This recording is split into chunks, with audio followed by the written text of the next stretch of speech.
अल्हम्दुलिल्लाह। मोहतरम हाज़रीन, हज़रत उलमाए किराम, श्रद्धाभाजन मुरब्बियान किराम, आमार प्राणप्रिय যুবক ভাইয়েরা, বিভিন্ন অঞ্চল থেকে দূর দরাজ থেকে আগত আল্লাহর কোনের প্রেমিক ও আশিকিন, আমার সর্বস্তরের ঈমান প্রিয় ইসলাম প্রিয় মুসল্লি ভাইয়েরা ও পর্দার আড়ালে সম্মানিত মা ও বোনেরা, আল্লাহর দরবারে লাখ করে শুকরিয়া আদায় করি যে আল্লাহ তাআলা আমাদেরকে অত্যন্ত দয়া করে, মায়া করে, মহব্বত করে, ভালোবেসে, সুস্থ রেখে, ভালো রেখে এই প্রতিকূল অবস্থার মাঝেও কোরআনের মহব্বতে আল্লাহ আমাদেরকে কোরআনের মজলিসে, মাহফিলে, তাফসিরে আসার বসার তৌফিক দান করেছেন। সকলে আমরা দিল থেকে বলি আলহামদুলিল্লাহ।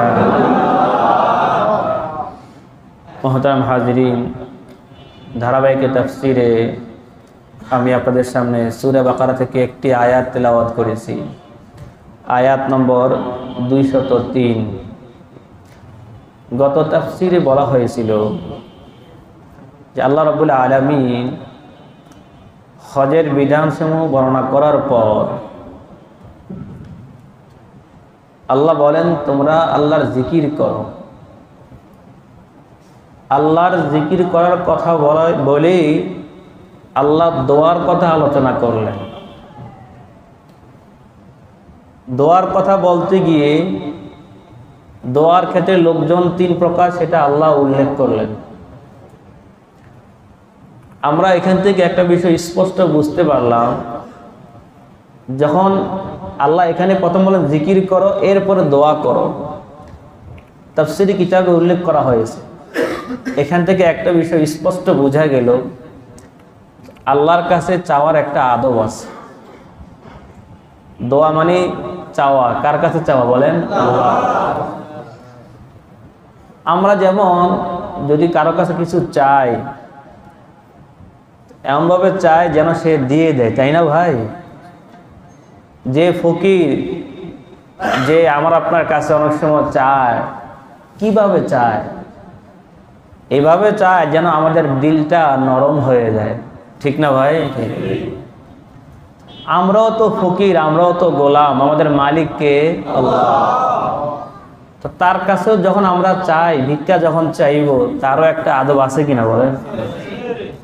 আল্লাহ বলেন আগে জিকির করো, আল্লাহকে স্মরণ করো, এরপর আল্লাহর কাছে চাও। আমরা অনেকে অভিযোগ করি বা বলি, আমরা এত দোয়া করি, দোয়া তো কবুল হয় না। কই, দোয়া তো হয় না। এই যে দেশে এত অশান্তি চলতেছে, কত অরাজকতা, অথচ হুজুররা দোয়া করে, আমরা দোয়া করি, কই হচ্ছে না তো। এগুলো অনেকগুলো জবাব দেওয়া যায়। একটা জবাব এটাও হতে পারে যে আমরা চাওয়ার মতো চাইতে পারি।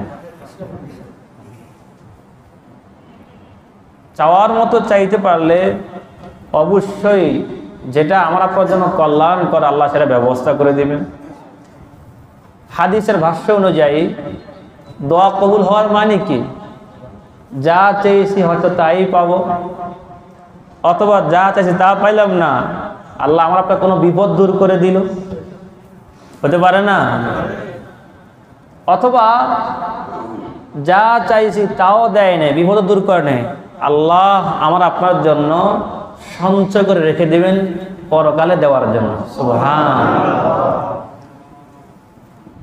বর্ণিত আছে, আমরা যত দোয়া করি, হাসরের ময়দানে যখন আল্লাহ যখন দিবে, বান্দা তোমার এই এত সওয়াব, তো বান্দা বলবে যে আল্লাহ আমি তো এই সমস্ত সওয়াবের কাজগুলো করি নাই, কোত্থেকে আসলো?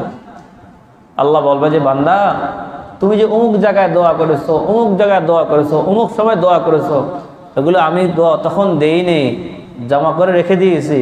এগুলো আমি পালতে পালতে পালতে বড় করতে করতে অনেক বড় করেছি। সুবহানাল্লাহ। তখন বান্দা বলবে যে আল্লাহ যদি দুনিয়াতে আমার কোনো দোয়াই কবুল না হতো। এই জন্য আমি আপনাদেরকে বলে রাখি, মুখস্থ রাখবেন, মনে রাখবেন, কিছু ইবাদত এমন যেগুলো কবুল হবেই হবে, লাভ আর লাভ, কোনো ক্ষতি নাই।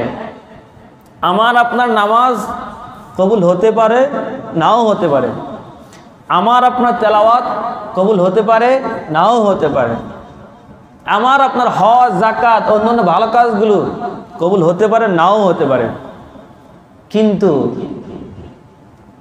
কিছু আমল এমন আছে যেগুলো কবুল না হলেও আপনার জন্য লাভ। সুবহান। তার মধ্যে একটা হলো দোয়া। ধরুন আল্লাহ কবুল করলই না, আল্লাহ দিলই না, তাও লাভ। কি লাভ? আল্লাহ ইরশাদ করেন, উদউনি আস্তাজিব লাকুম, বান্দা আমার কাছে চাও, আমি তোমার চাওয়া পুরা করে দিব। সুবহানাল্লাহ। আল্লাহর হুকুম, আল্লাহ বলছে চাও, দোয়া করো, আমি তোমার দোয়া কবুল করব। তাহলে চাইতে বলছেন কে? আল্লাহ। তাহলে এই আদেশটা কার? আল্লাহ। আল্লাহর আদেশ পালন করলে সব আছে কিনা বলেন? চাইতে থাকা, চাইতে থাকা। আমাদের কাজ তো চাওয়া, দেওয়ার মালিক তো তিনি। তিনি যখন ভালো মনে করেন তখন দিবেন, তিনি যেটা ভালো মনে করেন সেটাই দিবেন, তাই না ভাই? তাহলে দোয়া যখনই আমরা করব, যেখানেই করব, লাভ আছে নাকি বলেন? আছে। কোনো মানে এটা লাভ আছে। আর একটা আমল হলো দুরূদ শরীফ। সুবহানাল্লাহ। যেহেতু দুরূদ শরীফ যেহেতু আল্লাহর নবীর জন্য দোয়া, এই জন্য এটা আল্লাহ তাআলা আগে থেকে কবুল করে রাখছেন। সুবহানাল্লাহ। এই জন্য দুরূদ শরীফ আপনি আমি যেখানেই পড়বো, যে জায়গায় পড়বো, যখনই পড়বো, কবুল কবুল কবুল, কোনো সন্দেহ নেই। সুবহানাল্লাহ। আল্লাহ তাআলা আমাদের বুঝার তৌফিক দান করুন। তো দোয়া করতে গিয়ে তিনটা গ্রুপ হয়েছে। এক, যারা শুধু দুনিয়া চায়, আল্লাহর কাছে বলে যে আল্লাহ আমাকে ক্ষমতা দাও, বাড়ি দাও, গাড়ি দাও, সব দুনিয়ায় চায়। এই এক প্রকার আছে না ভাই? অনেকে বলে যে আমার আখাতে লাগবে না, যা দেওয়ার আল্লাহ দুনিয়া দিয়ে দাও, আমার বাড়ি দরকার, আমার গাড়ি দরকার, আমার মসনদ চেয়ারটা দরকার। আছে না ভাই? দুনিয়া উল্টায় যাক, সব মরে যাক, আমার চেয়ার ঠিক রাখতে হবে। আছে না ভাই?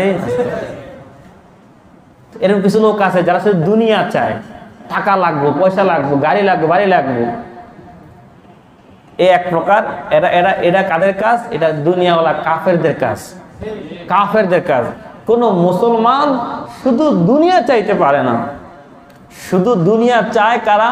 যারা পরকালকে বিশ্বাস করে না, কাফের বেঈমানরা।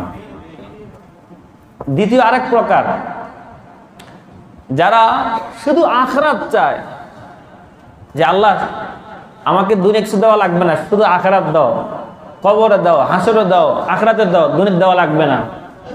এটাও এক প্রকার। এটা ভালো না খারাপ? খারাপ। হ্যাঁ, অনেকে বুঝে না এটা খারাপ ভাই। শুধু আখিরাত চায়, দুনিয়া লাগবে না, এই দোয়া করা যাবে না। কি দোয়া করতে হবে? আল্লাহ শিখিয়ে দিয়েছেন।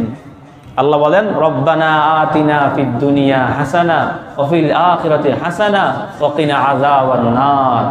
আল্লাহ বলেন এইভাবে দোয়া করো, ও আল্লাহ তুমি আমাদেরকে দুনিয়াতেও কল্যাণ দাও, আখিরাতেও কল্যাণ দাও। সুবহানাল্লাহ। তার মানে যে ব্যক্তি দুনিয়াও চায়, আখিরাতও চায়, এটাই কোরআনের বক্তব্য, এটাই শরীয়তের বক্তব্য। আল্লাহু আকবার। আল্লাহ কত দয়ালু, আল্লাহ কত মেহেরবান। আল্লাহ চায় না তার কোনো বান্দা কষ্ট পাক। দুনিয়াতে চলার জন্য যা লাগবে এটা কামাই করতে হবে। ব্যবসা করা অনেক বড় সওয়াবের কাজ, কামাই করা অনেক বড় সওয়াবের কাজ। কারণ আমার তো চলতে হবে, স্ত্রী খাওয়াইতে হবে, আমার ছেলে মেয়ে খাওয়াইতে হবে। এটাও কার নির্দেশ? আল্লাহর নির্দেশ। এখন যদি আপনি আখিরাতে চান, দুনিয়া আপনার কিছুই নাই, তাহলে আপনি চলবেন কিভাবে? তখন তো আপনি অন্যের কাছে হাত পাততে হবে। এটা তো আল্লাহ পছন্দ করেন। চাইতে হবে কার কাছে? আল্লাহর কাছে। এই জন্য আমার ভাইরা, শুধু আখিরাত চাওয়া এটা ঠিক না, জায়েজ নাই। তাহলে কোনটা করতে হবে? আল্লাহ দুনিয়ারও কল্যাণ চাই, আখিরাতের কল্যাণ চাই। সুবহানাল্লাহ। এখন থেকে আমরা সবাই এই দোয়া করব।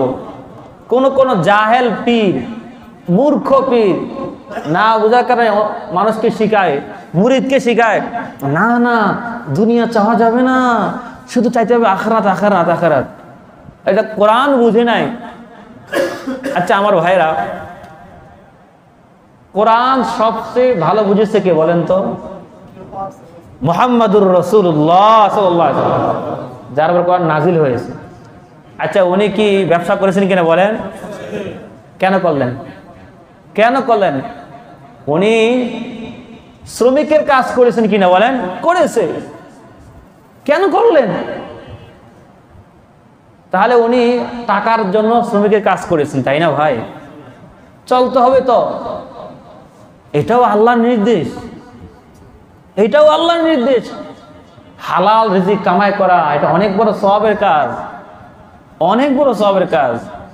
যাই হোক আমার ভাইয়েরা, বলতেছিলাম যে শুধু দুনিয়া চাওয়া এটা আমাদের কাজ না, আবার শুধু আখিরাত চাওয়া এটাও ঠিক না।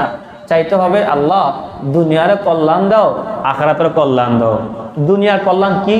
সুস্থতা, সুখে থাকা, আরো যা যা প্রয়োজন এগুলো দুনিয়ার কল্যাণ। আখিরাতের কল্যাণ কি? জান্নাত লাভ করা। সুবহানাল্লাহ। আল্লাহ তাআলা আমাদের প্রত্যেককে দুনিয়া এবং আখিরাতের কল্যাণ দান করুন।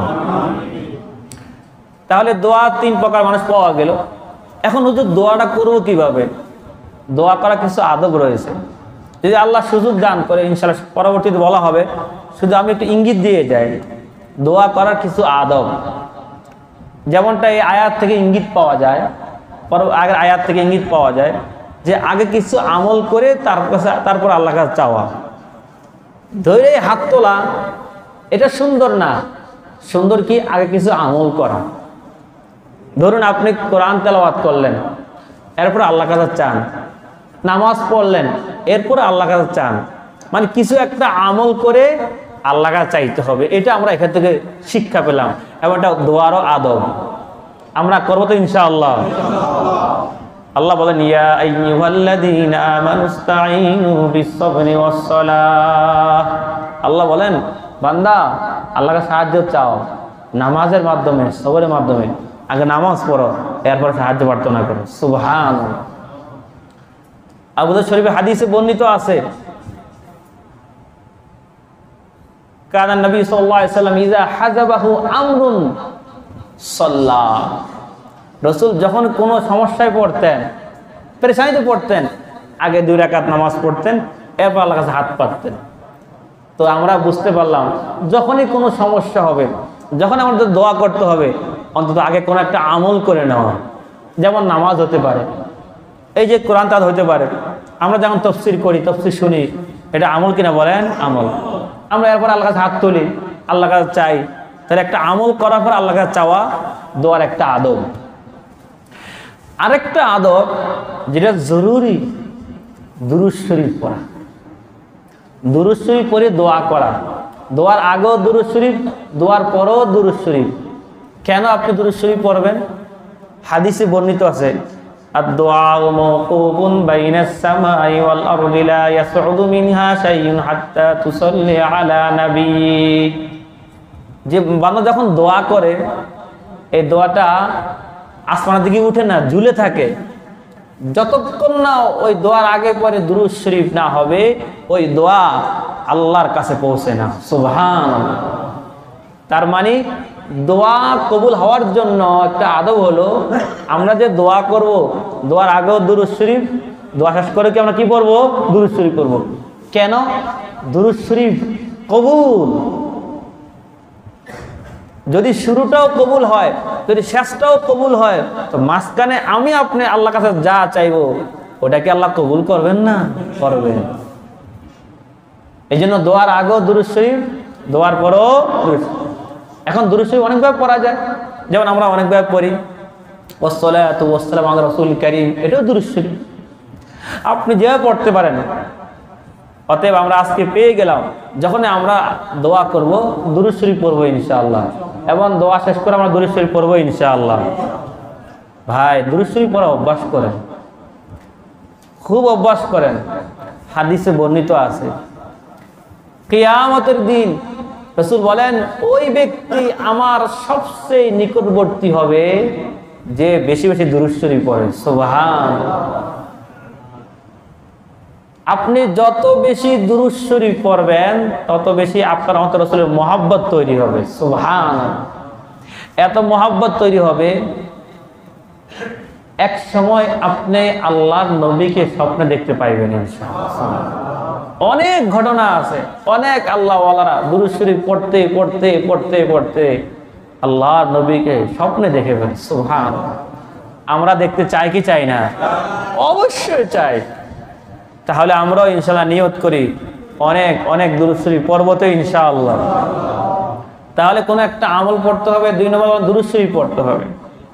3 নম্বর যদি পারেন ইসমে আজম পড়া। ইসমে আজম কি? এক্ষেত্রে অনেকগুলো মতবিরোধ রয়েছে। কেউ বলেন যে ইসমে আজম হলো ইয়া হাইয়্যু ইয়া কাইয়্যুম বিরহমাতিকা আস্তাগীস, আর কেউ বলেন যে লা ইলাহা ইল্লা আনতা সুবহানাকা ইন্নী কুনতু মিনাজ জালিমিন। আমরা পড়ি কিনা? পড়ি। এটা ইসমে আজম বলা হয়। আবার কোন কোন বর্ণনায় বোঝা যায় ইসমে আজম হলো ইয়া হালিম ইয়া আলিম ইয়া আলিয়্যু ইয়া আযীম। এগুলো ইসমে আজম, আল্লাহর বিশেষ নাম, মহান নাম। এই নাম দিয়ে আল্লাহর কাছে চাওয়া, এটা একটা দোয়ার আদব। যদি পারেন ভালো। আরেকটা দোয়া কবুল হওয়ার একটা আদব হলো, এমনি তো আমরা সবসময়ই দোয়া করব, বিশেষ বিশেষ সময় বেশি দোয়া করার চেষ্টা করব, যে সময় দোয়া কবুল হয়। যেমন ফরজ নামাজ পড়ার পর দোয়া, এটা আল্লাহ কবুল করেন। সুবহানাল্লাহ। আমার ভাইরা এখানে একটা বিষয় বুঝে নেবেন, এই যে ফজর নামাজ আমরা পড়ি, জোহর পড়ি, আসর, মাগরিব, ঈশা, জুমা, এই নামাজগুলো কি ভাই? ফরজ। যখন ইমাম সাহেব সালাম ফিরাবেন তখন আমরা, ইমাম সাহেব হাত তোলে, আমরাও হাত তুলি, ওই সময় ভাই দোয়া করেন, তখন দোয়া কবুল হয়। তবে দোয়াটা নামাজের অংশ না। অনেকে আপনারা শুনবেন, কোন কোন ইউটিউবে দেখবেন বলে যে নামাজ পড়ে দোয়া করা বেদাত। অনেকে বলে, এখানে আপনাদের সঠিক ব্যাখ্যা বুঝতে হবে। যদি আপনি মনে করেন যে নামাজের পরে দোয়া করাটা আবশ্যক, সে নামাজের অংশ, তাহলে বিদআত। আজ মনে করেন যে না, এটা তো আবশ্যক না ভাই, আমার প্রয়োজন আল্লাহর কাছে চাওয়া, আর এই সময় দোয়া কবুল হয়, এই জন্য চাইতেছি, তাহলে কখনোই বিদআত হবে না। আরেকটা বিষয়, নামাজ এক ইবাদত, দোয়া আরেকটা ইবাদত। নামাজ একটা ইবাদত, দোয়া স্বতন্ত্র আরেকটা ইবাদত। চাওয়া, আল্লাহকে চাওয়াটা ইবাদত। অনেক ভাইরা দোয়ার সময় বিরক্ত হয়ে যায়। ও ভাই, যদি আপনার কাজ থাকে আপনি চলে যান, বা আপনার সুন্নতে দাঁড়ায় যান, দোয়া করা তো জরুরি না। কিন্তু ভাই, দোয়া করা একটা আলাদা ইবাদত। এই সময় দোয়া কবুল হয়, আল্লাহর কাছে চাইবেন, পেশ করবেন যে আল্লাহ আমি অসুস্থ, সুস্থ করে দাও, আল্লাহ আমি পেরেশানি দূর করে দাও, আল্লাহ এই সমস্যা ওই সমস্যা, এগুলো আল্লাহর কাছে চাইবেন। অনেকে মনে করে যে না, ইমাম সাহেব ভালো, যা বলে তাই ওনার কাজ, আমার কোনো কাজ নাই। না ভাই, আপনার কি প্রয়োজন সেটা আপনি আল্লাহর কাছে পেশ করবেন। আরবিতে বলা জরুরি না, আপনি বাংলায় বলবেন। আল্লাহ আমাদের বোঝার তৌফিক দান করবেন। তাহলে ফরজ নামাজের পরে দোয়া কবুল হয়। অতএব আজকের পর থেকে আমরা কেউ এই সুযোগটা হাতছাড়া করব না ইনশাআল্লাহ। যদি ইমাম সাহেব দোয়া করে 1 মিনিট, তো আমি আমার প্রয়োজনে দোয়া করবো, 5 মিনিট দোয়া করবো, 10 মিনিট দোয়া করবো, একটু লম্বা সময় নিয়ে আমি দোয়া করবো ইনশাআল্লাহ। বিশেষ করে ফজরের নামাজ, আসর নামাজ, যেগুলো পরে সুন্নত নাই, অন্তত ওই জায়গায় আমরা দীর্ঘ সময় নিয়ে আল্লাহর কাছে কান্নাকারি করবো ইনশাআল্লাহ। বলেন ইনশাআল্লাহ। দোয়ার আরেকটা আদব হলো, কি বললাম যে যে সময় দোয়া কবুল হয়, যেমন ফরজ না পড়ে দোয়া কবুল হয়। আরেকটা হলো শেষ রাত্রে, ওই সময় দোয়া কবুল হয়। আরেকটা হলো, আমরা অনেকে খেয়াল করি না, যখন আজান হয়ে যায়, আজানের পরে ইকামত পর্যন্ত এই সময়টা গুরুত্বপূর্ণ সময়। এই সময় দোয়া করলে আল্লাহ দোয়া কবুল করেন। সুবহানাল্লাহ। আমি কয়েকটা জিনিস বললাম। আরেকটা হলো মুবারক জায়গায়, যে জায়গাগুলো বরকতি জায়গা, ওই জায়গায় দোয়া করা। যেমন আজকের তাফসীর জায়গাটা বরকতি একটা মজলিস, আল্লাহর ঘর কাবা যেখানে সবচেয়ে বেশি বরকতপূর্ণ জায়গা সেটা।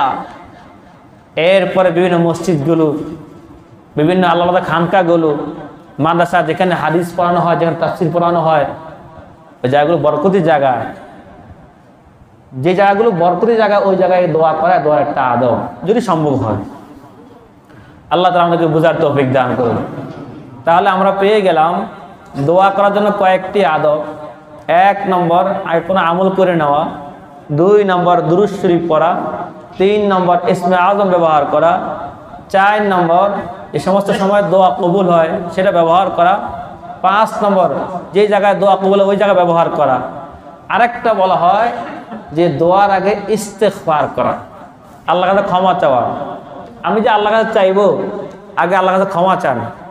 এই জন্য আমরা সবাই দোয়া করি রব্বানা যালামনা আনফুসানা, এটা কিন্তু ইস্তেগফার। আল্লাহর কাছে আপনি মনে করেন চাইবেন এখন ঋণ শোধ হওয়ার জন্য, আগে আপনি আল্লাহর কাছে চান যে আল্লাহ আমি গুনাহগার, আমাকে মাফ করে দাও। আল্লাহ আমি পাপী, আমাকে মাফ করে দাও। আল্লাহ আমার গুনাহগুলো মাফ করে দাও। এরপর আপনি আল্লাহর কাছে চান যে আল্লাহ আমাকে সুস্থ করে দাও, আল্লাহ আমাকে সন্তান দাও, আল্লাহ রিজিকে বরকত দাও। কথা বুঝতে পারছেন? এগুলো দোয়ার আদব। আল্লাহ আমাদের বুঝার তৌফিক দান করুন।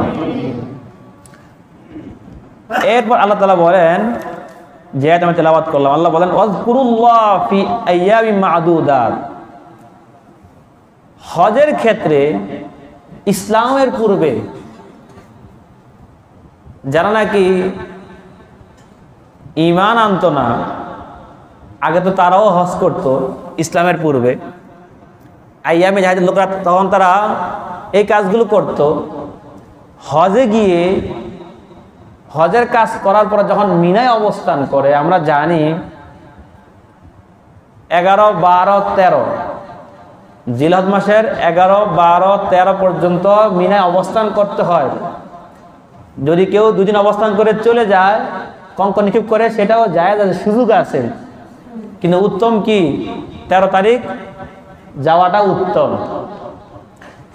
ইসলামের আগের লোকদের একটা ইখতিলাফ তৈরি হয়েছে, বিরোধ তৈরি হয়েছে। কেউ বলে যে না 11, 12 তারিখে চলে যেতে হবে, এরপর থাকা জায়েজ নাই। আবার কেউ কেউ বলতো যে না 13 তারিখ থাকতে হবে, এর আগে যাওয়া জায়েজ নাই। তো আল্লাহ তাআলা 2টা বক্তব্যকে প্রত্যাখ্যান করে আল্লাহ আয়াত নাজিল করলেন। আল্লাহ বলেন ওয়াজকুরুল্লাহ ফি আইয়ামিন মা'দুদাত ফামান তাআজ্জালা ফি ইয়াওমাইনি ফালা ইসমা আলাইহি। আল্লাহ বলেন তোমরা আল্লাহর জিকির করো ফি আইয়ামিন মা'দুদাত, নির্দিষ্ট দিনে। এমনি তো আল্লাহর জিকির সবসময় করতে হয়, তবে যেহেতু হজের সময়গুলো অনেক গুরুত্বপূর্ণ, ওই সময় আল্লাহর বেশি জিকির করো। সুবহানাল্লাহ। সেগুলো কোন কোন দিন? যেমন আরাফার দিন, 9 জিলহজ, এরপর 10 জিলহজ, 11, 12, 13, অন্তত এই কয়দিন বেশি আল্লাহর জিকির করো। আপনারা জানেন এই জন্য আমরা 9 তারিখ জিলহজ ফজরের পর থেকে আমরা কি দেয় তাকবীর দেওয়া শুরু করি, আল্লাহু আকবার, আল্লাহু আকবার, লা ইলাহা ইল্লাল্লাহ, আল্লাহু আকবার, আল্লাহু আকবার, লিল্লাহিল হামদ। এই আয়াতের কারণে খুব বেশি বেশি আল্লাহ জিকির করতে বলা হয়েছে। আল্লাহ আমাদের বুঝার তৌফিক দান করুন। আল্লাহ বলেন ফামান তাআজ্জালা ফি ইয়াওমাইনি, যে ব্যক্তি 2 দিন করে দ্রুত করে চলে যাবে, অর্থাৎ 11, 12 দিন এই 2 দিন অবস্থান করে যে চলে যেতে চায়, ফালা ইসমা আলাইহি, তার কোনো গুনাহ হবে না। সুবহানাল্লাহ। মিনায় অবস্থান করে যখন কঙ্কর নিক্ষেপ করবে, জামরা আকবা যখন করবে, এবং অন্যান্য যখন রমি করার পর 2 দিন যদি সে রমি করে যদি চলে যায়, সুযোগ আছে। আল্লাহ এটাও বলেন ওমান তাআখারা, যদি কেউ একদিন দেরি করে, অর্থাৎ 11, 12, 13 তারিখ যদি কেউ যায়, ফালা ইসমা আলাইহি, এটাও তার গুনাহ হবে না। মানে আল্লাহ তাআলা বললেন যদি কেউ চায় 2 দিন থাকতে পারে, যদি কেউ চায় 3 দিন থাকতে পারে, কোনো গুনাহ হবে না। লিমানিত তাকা, এটা কাদের জন্য? তাদের জন্য যারা আল্লাহকে ভয় করে। ওয়াত্তাকুল্লাহ, আল্লাহ বলেন যে তোমরা আল্লাহকে ভয় করো। এই কথা আল্লাহ কেন বললেন? সমস্ত হজের কাজ শেষ, আল্লাহ এখন বলেন যে আল্লাহকে ভয় করো। হাজী সাহেব যখন হজ করে যখন দেশে আসবে, আল্লাহ বলেন অত্তাকুল্লাহ, আল্লাহকে ভয় করো।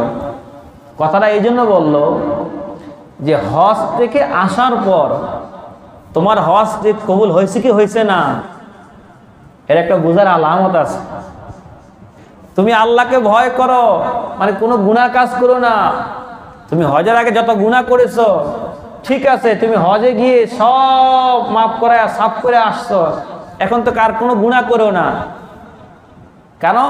তোমার হজ কবুল হয়েছে কি হয়েছে না, একটা আলামত হলো এই, যে ব্যক্তি হজ থেকে আসার পর দুনিয়ার দিকে তার আশা আগ্রহটা কমে যায় এবং আল্লাহর প্রতি তার আগ্রহটা বেড়ে যায়, তো বুঝতে হবে তার হজটা আল্লাহ কবুল করে নিয়েছেন। সুবহানাল্লাহ।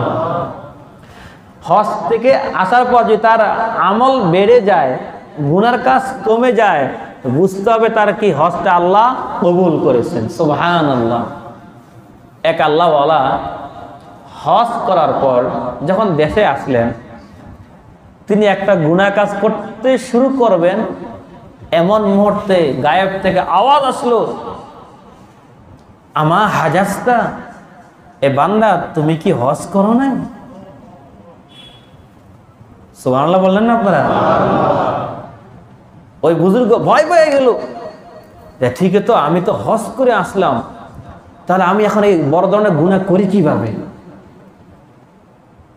তার মানে বুঝে আসলো যে হজ করার মাধ্যমে তো আমরা পরিষ্কার হয়ে যাই গুনাহ থেকে।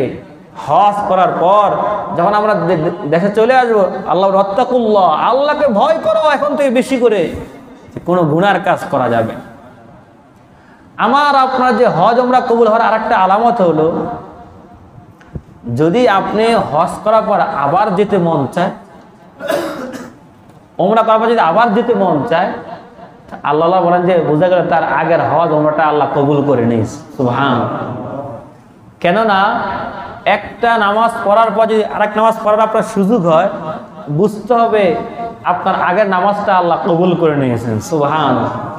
যদি আপনি একবার হজ করার পর যদি আল্লাহ আপনাকে আবারও সুযোগ দান করে, যদি মনটা বেচাইন হয়ে যায়, তো বুঝতে হবে আপনার আগের হজটা আল্লাহ কবুল করে নিয়েছে। এটা একটা আলামত। আল্লাহ তাআলা আমাদেরকে বোঝার তৌফিক দান করুন। আল্লাহ বলেন এই জন্য হজ উমরা করার পর আল্লাহকে ভয় করো, গুনাহ থেকে বেঁচে থাকো। ওয়ালামু, জেনে রাখো, আন্নাকুম ইলাইহি তুহশারুন, তোমাদের সকলকে সেই আল্লাহর কাছে জমা করা হবে, উপস্থিত করা হবে। করা হবে কিনা ভাই? কোনো সন্দেহ আছে? যদি এখন আমি আপনি যদি কারো ক্ষতি করি, যদি আমি আপনার ক্ষতি করি, অথবা যদি আপনি আমার ক্ষতি করেন, যেই ক্ষতি করে জুলুম করে, আল্লাহ বলেন ওয়ালামু, জেনে রাখো আমার কাছে তোমাকে আসতে হবে, সে যেই হোক না কেন। ভাই সবাই এই কথাটা মনে রাখবেন যে আমাকে তো আল্লাহর কাছে যেতে হবে, হিসাব দিতে হবে। আল্লাহ স্মরণ করে দেন যে ওয়ালামু আন্নাকুম ইলাইহি তুহশারুন, জেনে রাখো সকলকে কিন্তু আমার কাছে জমা করা হবে, উপস্থিত করা হবে। আল্লাহ তাআলা আমাদেরকে এই আয়াত থেকে শিক্ষা গ্রহণ করে আমল করার তৌফিক দান করুন। ওয়া আখিরু দাওয়ানা আনিল হামদুলিল্লাহি রাব্বিল আলামিন।